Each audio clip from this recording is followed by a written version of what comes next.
खातून जज से मुतालिक बयान देने का मामला। चेयरमैन तहरीक इंसाफ ने अपने वकील इंतजार हुसैन एडवोकेट के जरिए JIT को दूसरी बार तहरीरी जवाब जमा करवाया। इमरान खान ने तहरीरी जवाब में कहा कि वो तहरीक इंसाफ के चेयरमैन और पाकिस्तान के वज़ीर आज़म रह चुके हैं। इमरान खान ने मौक़िफ़ अपनाया कि उन्होंने ना कोई गैर कानूनी अमल किया और ना ही किसी को नुकसान पहुँचाया। तकरीर में जो कुछ कहा वो दहशतगर्दी के ज़ुमरे में नहीं आता, वो बेगुनाह है, इसलिए इनके खिलाफ दहशतगर्दी का दर्ज मुकदमा खारिज किया जाए।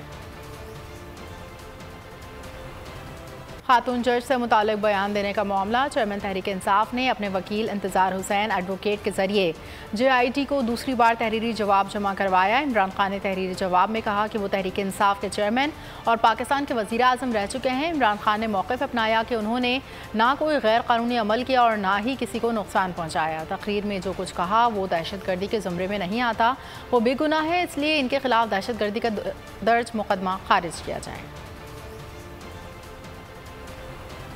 सबसे ज्यादा व्यूज, सबसे ज्यादा रील्स और सबसे ज्यादा रेटिंग के साथ बोल अब भी नंबर 1 पोजीशन पर बरकरार।